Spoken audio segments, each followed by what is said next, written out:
को इंसाफ दिलाने की अपनी इस मुहिम को आगे बढ़ाने की कोशिश कर रहे हैं और आपको बताएंगे कि इस घटना की जड़ में सिर्फ इस्लामिक कट्टरपंथ के बीज नहीं है, बल्कि ये घटना मुस्लिम तुष्टीकरण की राजनीति की भी एक सोची समझी परिणाम के तौर पर सामने आया। सोचिए, ऐसा कैसे हो सकता है कि पैगंबर मोहम्मद साहब पर टिप्पणी करने वाली नुपुर शर्मा को हिंदू बताकर उसका विरोध किया जाता है, लेकिन जब मुस्लिम समुदाय के दो लोग कन्हैया लाल का सिर धड़ से अलग करके उसकी हत्या कर देते हैं तो हमारे देश का एक वर्ग ये कहता है कि आरोपियों का कोई धर्म नहीं होता। आज हम आपको उदयपुर के इस इलाके में अपनी पहली ग्राउंड रिपोर्ट दिखाएंगे, जिससे आपको पता चलेगा कि हमारे देश में कैसे दो भारत बसते हैं। एक भारत वो है जहां नुपुर शर्मा के मामले में विरोध करने वाली हिंसक भीड़ को शांति दूत बताया जाता है और कहा जाता है कि ये तमाम विरोध प्रदर्शन अभिव्यक्ति की आज़ादी के दायरे में है। लेकिन दूसरे भारत में नुपुर शर्मा का समर्थन करने वाले कन्हैया लाल को सांप्रदायिक बताकर उसकी हत्या कर दी जाती है। और विडंबना यह है कि इस दूसरे भारत में लोगों के पास अभिव्यक्ति की आज़ादी का कोई अधिकार नहीं है। भारत का संविधान कहता है कि इस देश के सभी 140 करोड़ नागरिकों को अपने विचार और मत प्रकट करने का पूरा अधिकार है। और कन्हैया लाल को यही लगा था कि वो इस धर्मनिरपेक्ष देश में अपने विचार रखने के लिए स्वतंत्र हैं, लेकिन जैसे ही उसने अपनी अभिव्यक्ति की आज़ादी का इस्तेमाल किया, उसका सिर धड़ से अलग कर दिया गया। और गला काटने की इस सोच ने आज भारत को खतरनाक मोड़ पर लाकर खड़ा कर दिया है। आज उदयपुर में इस घटना के खिलाफ विशाल जुलूस निकाला गया, जिसमें 10,000 से ज्यादा लोग शामिल हुए। और बड़ी बात यह है कि ये विरोध प्रदर्शन पूरी तरह से शांतिपूर्ण था और इस दौरान कोई हिंसक घटना भी नहीं हुई। लेकिन आपको ये तस्वीरें भी याद होंगी जब पिछले दिनों देश भर में एक खास धर्म के लोगों ने नुपुर शर्मा के खिलाफ विरोध प्रदर्शन किए थे और इस दौरान कई स्थानों पर तोड़फोड़ हुई, आगजनी की गई और हिंसा भी भड़काई गई। इन दोनों विरोध प्रदर्शनों में जो मूल अंतर है वो आप इन तस्वीरों से देखकर समझ सकते हैं और इससे यह भी पता चलता है कि हिंदू समुदाय आज भी कानून व्यवस्था को मानने वाला है। वैसे कन्हैया लाल की हत्या के बाद पूरे देश में गुस्से की लहर है। इस मामले में एक दिन पहले ही इलाके के एसएचओ और एएसआई को सस्पेंड कर दिया गया था, क्योंकि आरोप है कि पुलिस ने कन्हैया लाल पर समझौता करने के लिए दबाव बनाया था। असल में ये पूरा मामला एक फेसबुक पोस्ट से शुरू हुआ था। 15 जून को कन्हैया लाल ने पुलिस को दी अपनी शिकायत में बताया था कि जिस समय उनके बच्चे मोबाइल फोन पर गेम खेल रहे थे, उसी दौरान गलती से एक तस्वीर उनके मोबाइल फोन से फेसबुक पर पोस्ट हो गई थी, जिसमें नुपुर शर्मा का समर्थन किया गया था।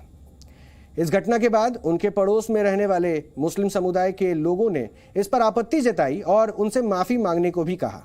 और इसके बाद कन्हैया लाल ने बिना देर किए माफी भी मांग ली और फेसबुक पोस्ट को भी डिलीट कर दिया। हालांकि इसके बावजूद तब भी ये मामला शांत नहीं हुआ और 11 जून को मुस्लिम समुदाय के कुछ लोगों ने उनके खिलाफ धार्मिक भावनाओं को भड़काने के लिए पुलिस में एफआईआर दर्ज करा दी, जिसके बाद कन्हैया लाल को गिरफ्तार कर लिया गया और वो एक दिन तक जेल में बंद रहे। जेल से बाहर आने के बाद जब उन्हें जान से मारने की धमकियां दी गई तो उन्होंने पुलिस में एक शिकायत देकर सुरक्षा की मांग की और अपनी दुकान पर जाना भी बंद कर दिया।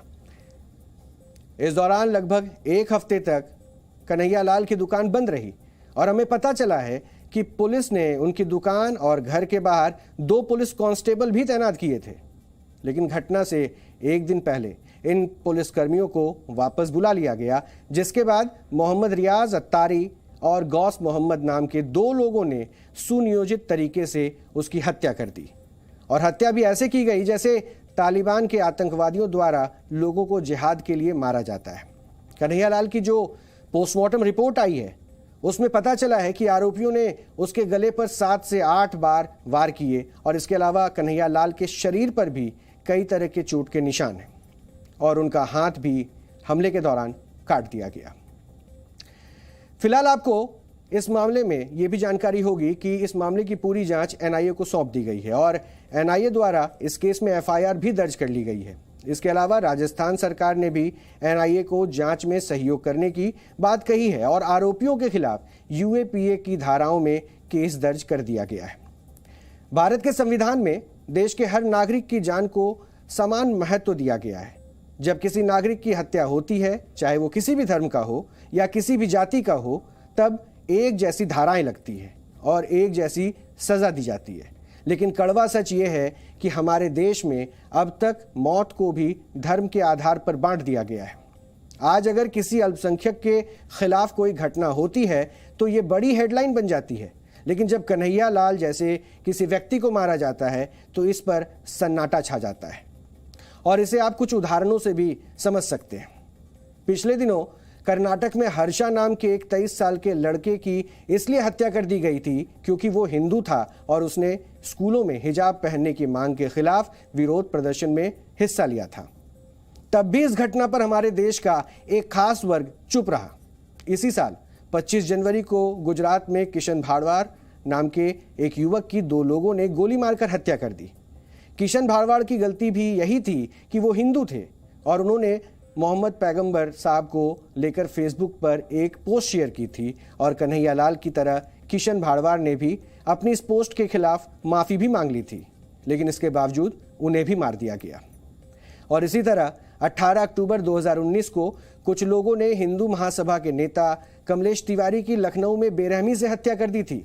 कमलेश तिवारी पर 2015 में पैगंबर मोहम्मद साहब पर विवादित टिप्पणी करने का आरोप लगा था और बड़ी बात यह है कि तब अदालत ने उन पर नेशनल सिक्योरिटी एक्ट यानी कि NSA के तहत कार्रवाई करने को गलत माना था और ये धाराएं हटा दी थी, लेकिन इसके बावजूद कट्टरपंथियों ने उन्हें भी मार दिया। हमारे देश में शुरुआत से ही आम लोगों के बीच ये धारणा बनाने की कोशिश की गई कि अल्पसंख्यक कभी गलत नहीं हो सकते और बहुसंख्यक कभी पीड़ित नहीं हो सकते। इस फॉर्मूले पर चलते हुए हमारे देश की राजनीतिक पार्टियों ने मुस्लिम तुष्टीकरण की राजनीति की, यानी मुसलमानों को खुश करने के लिए हमारे देश के नेताओं ने इस्लामिक कट्टरपंथ को नज़रअंदाज किया। और यही वजह है कि इस देश में संसद हमले के दोषी अफजल गुरु की फांसी पर आंसू बहाए गए। कांग्रेस नेता दिग्विजय सिंह ने आतंकवादी ओसामा बिन लादेन को लादेन जी कहकर संबोधित किया और 2008 के बाटला हाउस एनकाउंटर पर सोनिया गांधी की आंखों में आंसू आ गए थे। और आज भी हमारे देश का एक वर्ग ऐसा है जो कन्हैया लाल की मौत पर जश्न मना रहा है और कह रहा है कि पैगंबर मोहम्मद साहब का अपमान करने के लिए ये सजा जायज़ है। मुस्लिम तुष्टीकरण की इस राजनीति को आप एक और उदाहरण से भी समझ सकते हैं। वर्ष 2005 में जब डेनमार्क के एक अखबार ने पैगंबर मोहम्मद साहब का कार्टून छापा था, तब भी दुनिया भर के इस्लामिक देशों ने डेनमार्क का ऐसे ही विरोध किया था जैसा आज वो भारत का कर रहे हैं। लेकिन क्या आप जानते हैं कि उस समय भारत ने इस मुद्दे पर क्या रुख अपनाया था? तब भारत में यूपीए की सरकार थी और 4 राज्यों में विधानसभा चुनाव होने वाले थे और यूपीए की सरकार देश के अल्पसंख्यकों को नाराज नहीं करना चाहती थी। इसलिए पहले तो तत्कालीन भारत सरकार ने इस कार्टून को लेकर डेनमार्क की सरकार के सामने अपना विरोध दर्ज कराया और फिर डेनमार्क के प्रधानमंत्री की भारत यात्रा के कार्यक्रम को भी रद्द कर दिया। इससे आप समझ सकते हैं कि हमारे देश में कैसे मुस्लिम तुष्टीकरण के सहारे धार्मिक कट्टरवाद को बढ़ावा दिया गया। और आज एक बड़ा सवाल ये भी है कि ये देश संविधान के हिसाब से चलेगा या शरिया कानून के हिसाब से चलेगा।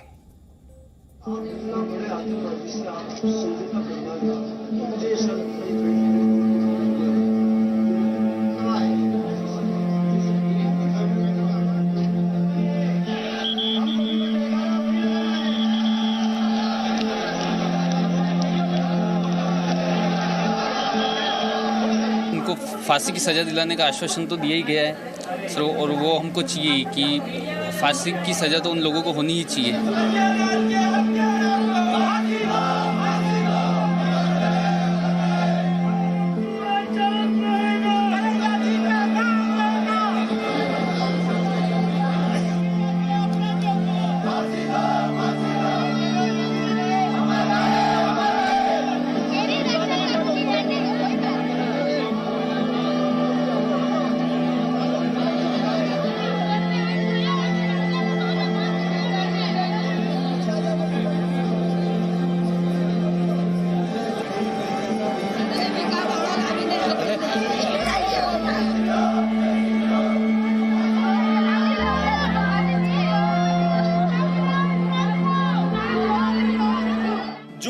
उदयपुर शहर के लोग हैं वो इस घर के बाहर आकर इकट्ठा हुए हैं और यहाँ पर अंतिम विदाई में शामिल होना चाहते हैं। परिवार वालों के इस दुख में शामिल होने के लिए उदयपुर शहर के लोग यहाँ पर आपको कन्हैया लाल के घर के बाहर दिखाई पड़ेंगे। इनको कितनी जल्दी सजा मिलनी चाहिए? इसको केस ऑफिसर स्कीम में लेकर महीने या 1.5 महीने में, जैसे पॉस्को की कार्रवाई होती है कि महीने 1.5 महीने के अंदर पूरी कार्रवाई पूरी हो जाती है, उसी हिसाब से महीने 1.5 महीने में पूरी इनको कंप्लीट कर और प्रयास तो चालान इनको 7 डेज के अंदर कर देना चाहिए। पहले भी धमकी मिला करती थी। बिल्कुल सर, उन्होंने पुलिस प्रशासन को भी अलर्ट किया था।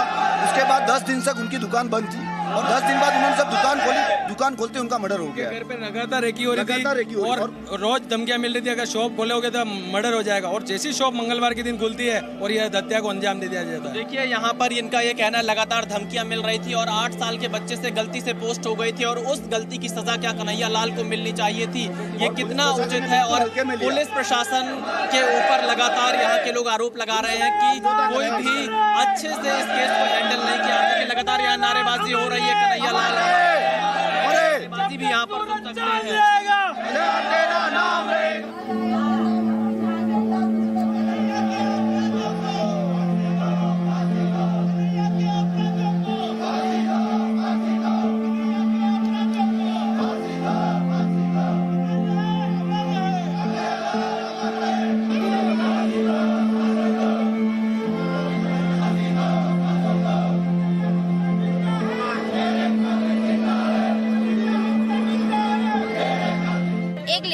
जेंट्स खुले आम आके मामा को धमकी देके जाता। मेरा भाई खड़ा था शॉप पे, सामने बोल के गया कि तुझे 2 दिन में जिंदा गाड़ेंगे।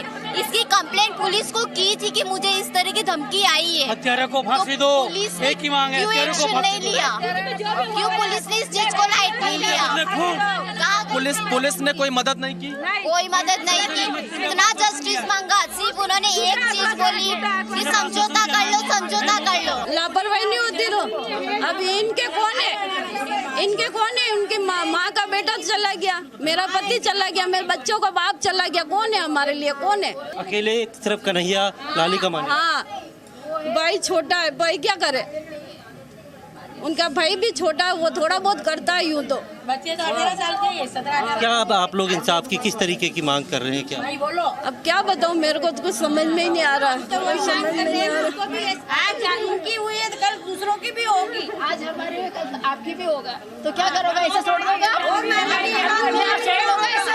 इनको एक चीज और बोली थी, आपकी दुकान का आने जाने का टाइम फिक्स मत रखो, कभी भी चले जाओ, कभी भी आ जाओ। उन्होंने इन चीज को फॉलो भी किया।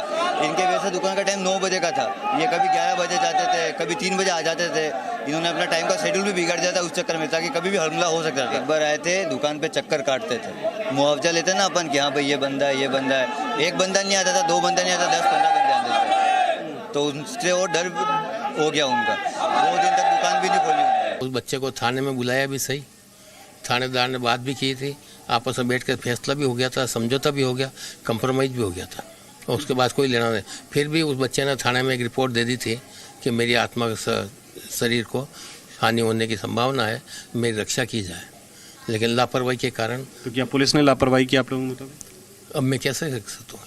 किसी न किसी की लापरवाही तो ही है। भले ऐसे को सस्पेंड किया, जरूर तो सस्पेंड से इसकी जिंदगी वापस थोड़ी आएगी, ये बताओ इसका जवाब दो। 4 दिन पुलिस का बना हुआ है और मतलब ये लगता है कि उन्होंने 3-4 दिन रेकी की है। पुलिस होती है, पुलिस से प्रोटेक्शन मिला होता शाम को व्हाट्सएप पे जिस वक्त इन्होंने कंप्लेंट की थी, कंप्लेंट के वापस आपको कहना पुलिस थी यहाँ पर, पुलिस की दुकान पर रहती, कल ही नहीं थी, कल जैसे पुलिस हटाई उनकी वजह से ये बात, यानी वो बैठ कर सही कह रही है, मतलब बैठे थे।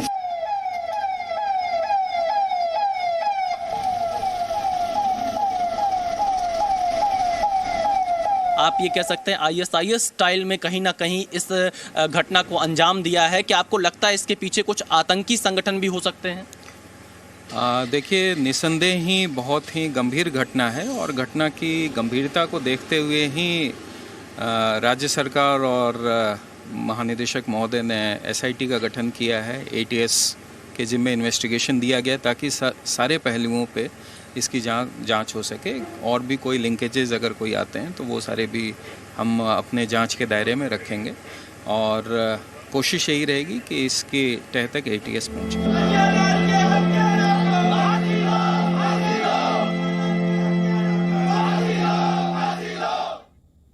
इस खबर में दर्द है, वेदना है और इस्लामिक कट्टरपंथ है, लेकिन इसके पीछे कुछ और दिमागे भी है जो लगातार ये चाहते हैं कि इस्लामिक कट्टरपंथ के बीज को किस तरह से पौधे में और पौधे से पेड़ में तब्दील किया जाए। इस मामले में जिन 2 लोगों को गिरफ्तार किया गया है उनमें से एक आरोपी का नाम है मोहम्मद रियाज अत्तारी, जो राजस्थान के भीलवाड़ा जिले का रहने वाला है। पुलिस के मुताबिक मोहम्मद रियाज पिछले 20 वर्षों से उदयपुर में ही रह रहा था और उसने नेपाल के रास्ते पाकिस्तान जाकर वहां आतंकी बनने की ट्रेनिंग भी ली थी। इसके अलावा जो दूसरा आरोपी है गौस मोहम्मद, उसने भी वर्ष 2014-2015 में पाकिस्तान जाकर ट्रेनिंग ली थी और ये भारत में स्लीपर सेल नेटवर्क से जुड़े हुए थे। पुलिस को गौस मोहम्मद के मोबाइल फ़ोन से कई नंबर ऐसे मिले हैं जो पाकिस्तान के हैं, यानी ये पाकिस्तान में बैठे आतंकवादियों के भी संपर्क में थे।